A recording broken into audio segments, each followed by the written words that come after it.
Анам ауырып жоқ па? Сондықтан мынау денсаулыққа пайдалы күшті. Менде енемен ішіп жатқан бір қыздың көзі, екі көзі бірдей көрмейді Атырауда. Сосын ол кісіге операция жасауға жаңағыдай не жоқ. Болмайды депті. Содан кейін мен сосын ойладым, бұған енді не береміз енді. Сосын мен өзім емші болғаннан кейін бүйтіп айттым.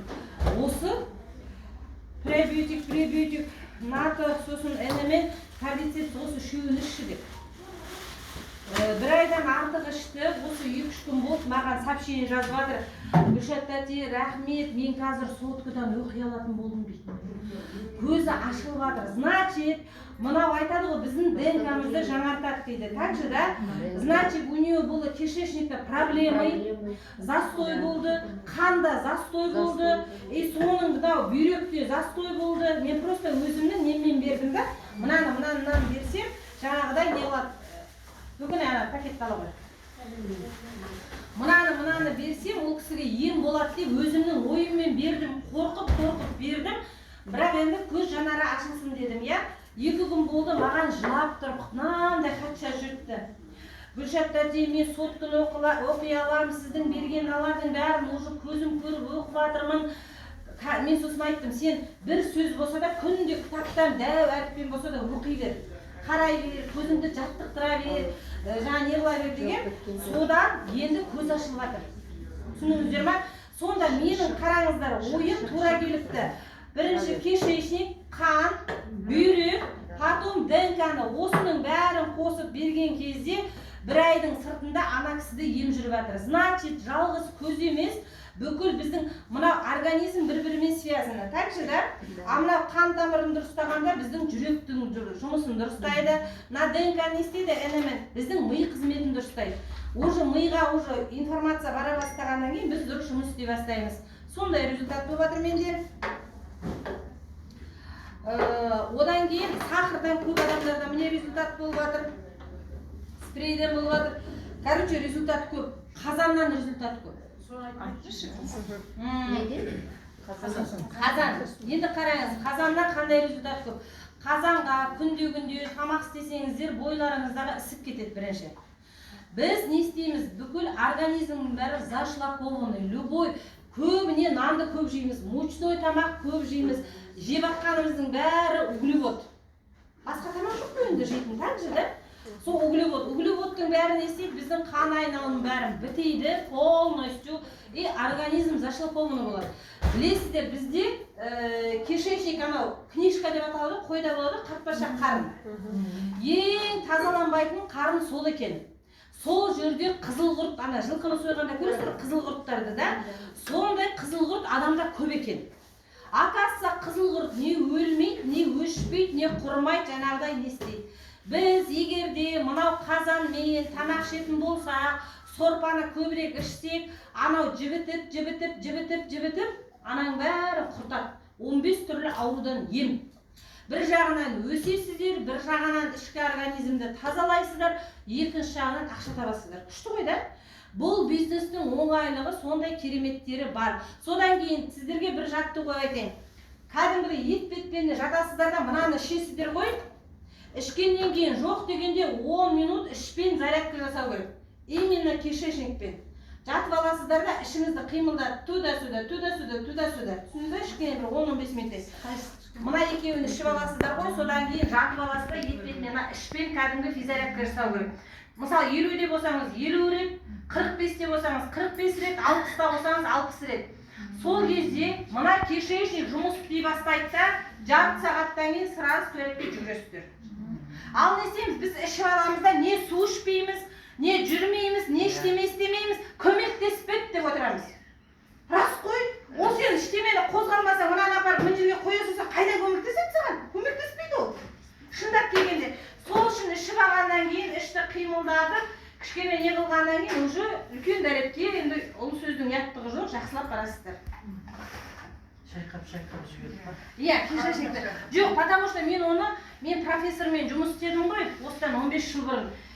Сол кезде менде өте көп результаттар болды рактан. Жаңағы адамдарда көп. Сол кезде айына 16 000 доллар ақша табатындығым. Ол кезде біраз ақша ғой 5 жыл бұрын. Соны айтайын дегенім, сол кезде жаңағы кісі маған есіме түсіп кетті де, постоянно айтатындығы. Мына пробиотиктер ішкен кезде, сол ішпен не жасаған кезінде, ана кишечниктің бәрі стрессовать етеді де, землетрясение болады да, бәрі шықпайтын заттың бәрі шығып кетеді де. Оларды қозғауымыз керек қой, мәпелеп салып қойып отырмай кетіп. Рас қой мысалы. Сондай. Енді не айтайын деп жатыр едім. Бұл жерде ақша көп, жұмыс істеген адамға. Еще оңай жетесіздер. Ойлаңыздар, 15 000-мен көтеріліп жатқан менің бір адамым бар. 15.500-ге жазыласыз, 5 адамды тіркейсіз, ақшаңызды қайтарып аласыз, мына пакетке өтесіз. Қиналмай. Күніне бір күнде бір пакеттен көтеріп жетуге болады. Біз не істейміз? Қара аспанды жаудырамыз.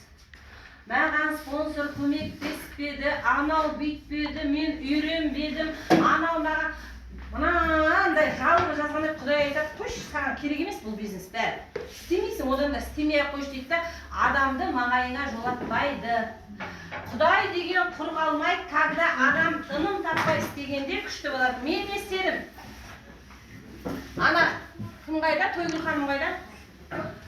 Тойгүл ханым куә, мен кірген күннен бастап 1 ай 10 күн бойы вообще демалмай жұмыс істедім.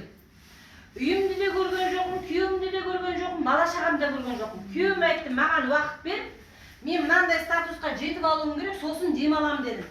Айтқан сөзімде тұрдым, 1 ай 10 күнде жеттім, 1 ай бұл қазір жұмыс істеген жоқпын, демалып жүрмін. Әне, бәрі айтады, қайда кетті, басқа компанияға кетіп қапты, ойбай Гүлшат ханым. Мен айтамын, демалуға рұқсат беріңдерші.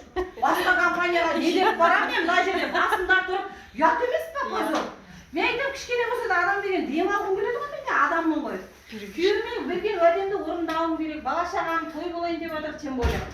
Ұлдарым үйленейін деп жатыр. Сол үшін жаңағыдай айтып жатырмын да, демалып жүрмін деп. 1 ай демалсам да күнде ең аз дегенде жарақмалы 100 000 теңге табамын. Күнде айлықтың сыртында 4 ай пенсия рахат қой. Сол статусқа жетіп алыңдар да, сендер де солай істеңдер. Адамның істеген адам істейді. Ешқандай да айырмашылығым жоқ. Бәріміздің де көзіміз бар, қолымыз бар, аяғымыз бар, Аллаға шүкір. Сайрағанды айдықпыз, өсек айтқанды айдықпыз, біреу жамандағанды айдықпыз. Лучше жүріп жұмыс істеп. Рас қой, менде не ақысы бар дейді. Мен өзіммен қыдырып шаруамды істеп жүрсем, Гүлшат басқа компанияға кетіп қап дейді. Мен айтам, докажите маған кішкене алып кет. Бірінші көрсетіңдер, сосын барып айтыңдар деймін да. Уақытымда жоқ басқа компанияға баратын. Өзімнің бұрынға дейін бұл компанияға келгенше ішкен не пептидтарым, нелерім бар, оны ішем арасында. Өйткені ол не надо, помогает. Мен көмектесіп тұрған продуктыны неге ішпеске? А мен енді бұған енді болған затымды неге алмасқа? Так же, да, я же могу, имею же право. Сондықтан ондай әңгіменің қажеті жоқ. Кеше маған звондайды бастықтардан. Гүлшат ханым, сіз басқа компанияға кетіп қапсыз, сізді сөйтіп жалғыз етіп жатыр. Көзін көкшейтіп алып кел осы жерге дедім. Сол жалғыз еткен адамды алып келші көрейін дедім. Біреудің сыртынан балағаттап айтуға болмайды, ұят болады. Она берет карму, мою карму себе. Это очень нехорошее дело. Лучше өсек айтқанша көзі жету керек та, сосын барып жұмыс істесін одан да. Сол үшін бүгін әдейі заланып келдім. Кім бұл мен туралы әңгіме жатқан деп. Диабетті қалай емдедіңіз, қайсысын бердіңіз? Диабетке осы үшеу. Бірақ бүйректігін ішу керек. Бір аптада бір залансайшы осылай. Жоқ, қыздар, шын айтам бар ғой. Мен мысалы бар ғой, өткенде Алматыға бір күнде 3 қаланы аралаған күнім болды. Бір күнде. Ақтауда емдекте емессіз. Жоқ, ақталдатқан жоқ. Бір күнде 3 қаланы аралаған күндерім болды. Просто сіздер үйде отырсыздар, жұмыс істемейсіздер да, еще ақша жоқ дейсіздер, еще клиент жоқ дейсіздер. Лучше істеу керек, істейдерсе айтады ғой, тамшыдан да үлкен көл болады. Сол сияқты тамшылай беру керек, тамшылай беру керек, тамшылай беру керек. Күткен адам никогда өспейді. Адам өсуге тырысуымыз керек. Сол кезде ғана бұл жерде рахат қой, бір адам келсе де ақшаласың, бір зубный паста алсаң да ақшаласың, бір крем алсаң да ақшаласың, хоть 0,0 тиын болса да аласың ғой. Қай бизнесте көрдіңдер, қай жерде бинарда мысалы ақша алмайсың, қалтайып 2 аяғың шықпаса болды все. Бұнда бір аяқпен кетсең де ала бересің ғой. Рахат қой, кайф қой. Каждый айдың 10-ында пенсияға бір шығып хоть 200 мың түссін, хоть 300 мың түссін, кім береді ол ақшаны? Ал біз өмірде пенсияға шығатын болсақ, жоқ дегенде 40-30 жыл жұмыс істеуіміз керек. Еще мы недовольны. 300 мың шықса да кім береді? Пенсияға 60-қа келгенде қалшылдап дірілдеп шығады, ол пенсияға жете ме, жетпей ме адамдар? Ал бұл жерде не, бір ай жұмыс істедің, бітті, пенсияңды алдың, рахаттанып өмір сүресің. Зато хоть өзіңе наслаждаешься. Мысалы, кеше ғана апрельде 2 рет Қытайға барып келдім. Қазір Грузияға кетіп бара жатырмыз. Одан кейін тағы да дайын тұр. Рахат қой. Шіркін рахат қой, тегін қалтаңнан ақша шыға алмайсың. Аэропортқа жетіп алсаң болды, паспортың болса ештеме керек жоқ. Бір-екі купальник пен бір-екі көйлек болса болды. Ана жақта бәрі бар.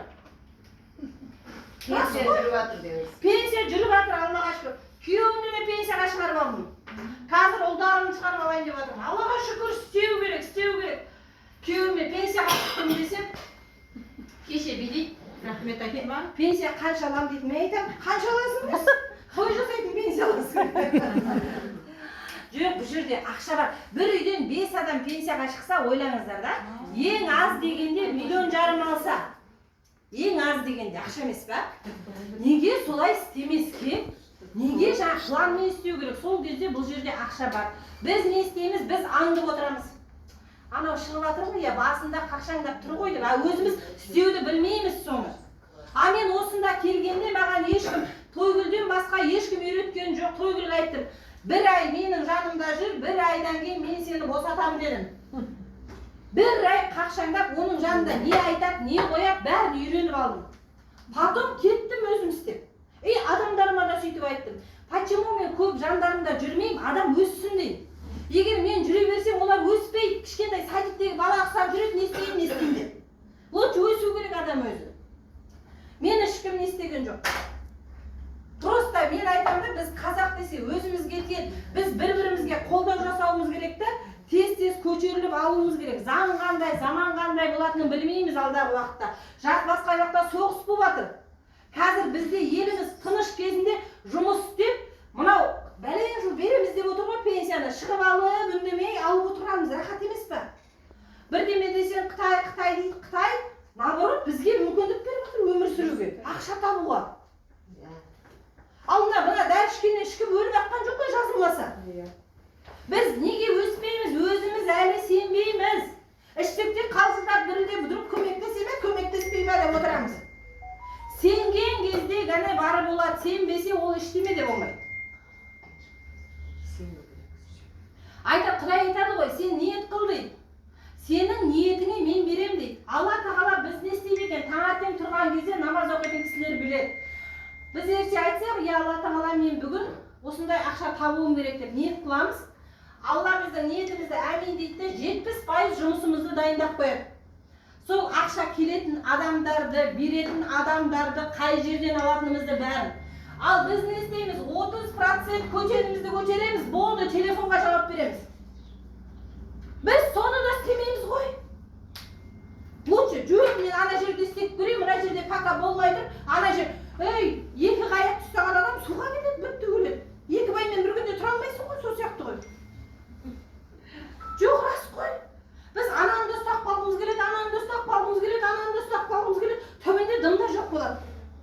Бір нәрсені доказа жетіп алды, екіншісін баста прямо энергияны тасып баратса.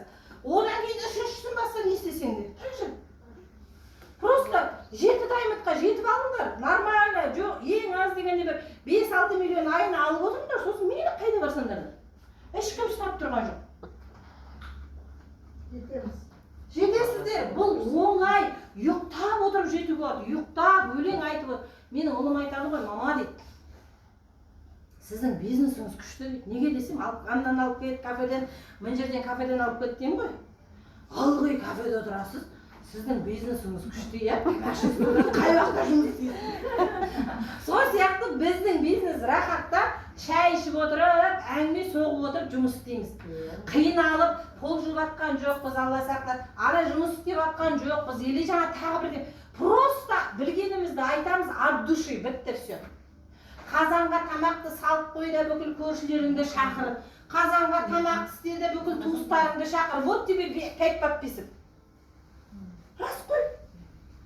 Бір күн балық қуыр, бір күн ет ас, бір күн тағы. Мен білесіз бе, бір бизнесте былай істедім. Короче, бір жылқыны сойдым.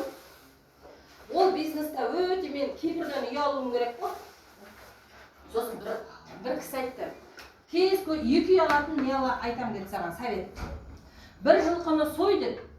Күн ара ет ас деді. Бүкіл туыстарыңды шақыр, күн ара ет ас, бір ай бойы ас, екі үй аласың деді. Шын айтам. Жаңағы жылқыны сойдым, айтқандай жындымын ғой менде. Сойдым жаңағыдай. Ол кезде сетевой ден бастап сойдым, күн ара ет асам. Күйеуім шаршап кетті, үйден қашып кетті. Ана туысты шақырам, ананы шақырам, ана бизнесті айтамыз. $1000, $2000 лақтырып кетеді. Ана не жаңағы спонсорларымыз жанымызда отырып сөйтіп, бір айда Хаваниядан Махмутлардан екі үй алдым. Түсініңіздер ма? Сонда үйде отырып ешқайда шықпай. Сондықтан мен осы бизнесте де қазір үйде отырып телефонмен жұмыс істеп жатырмын. Массажыма барып келем, тағы бір шаруаларыма барып келем, болды, уақыт жоқ. Анда ойбай офисқа келмеді, анау бүйтпеді, анже бәрі сылтау. Жұмыс істейтін адамға мынау болса болды. Мынау жүрек болса, тілің болса болды, басқа ештеме де керек жоқ. Анау спонсор бүйтпеді, анау маған өтірік, бәрі өтірік. Фактіні білесің, информацияны білесің, телефонды білесің, болды. Саған ешқандай доста, спонсорда, спонсор өз бетімен жұмысын істей берсін, Аллаға шүкір өсе берсін, саған жол көрсетті, болды. Спонсор не үшін керек? Ол проводник. Ол бізге мына жерде шоқалақ жоқ, ана жерде мусор жоқ, ана жерде машинамен бұрыласың, светофор жазылып жанып тұр, прямой үйде дейді, болды, все. Как автошколаны экзаменін тапсырғанша ғана керек, болды. Қалған уақытта біз өзіміз жүруіміз керек. А біз не істейміз, жабысып алып, анау жазып алды 15.000-ға мені, кетіп қалды дейміз. Жазсада, сен де солай жазып атсың ғой.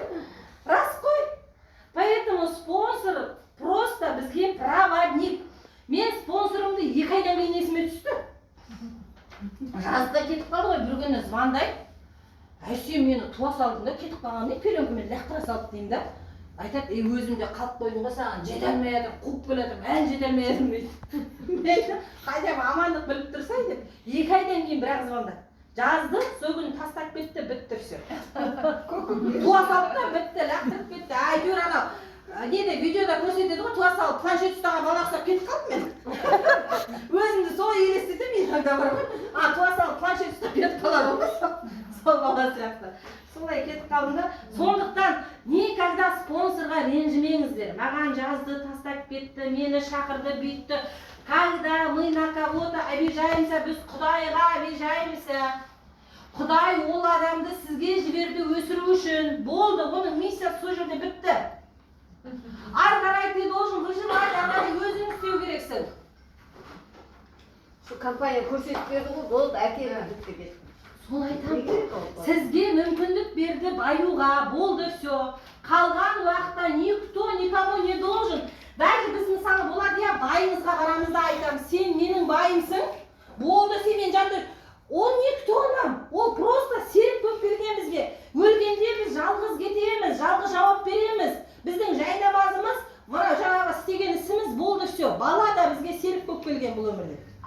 Біз айтамыз, қызғанамыз, или жаңа бірдеме істейміз, ол дұрыс емес, ол күнә. Понимаете, да? Мы должны оларды серік ретінде принимать етуге болды. Түсініңіздер ма? Сол сияқты біз жанымыздағы адамдарда солай. Просто біз жол көрсету үшінбіз. Бұл өмірге жол көрсету үшін келгенбіз. Бір-бірімізге серік болып келгенбіз. Қандай сұрақтарыңыз бар? Қатты айтсам кешірім сұраймын, мен эмоциядағы адаммын. Солай естіп кетемін. Ойымда қасиет болғасын ба?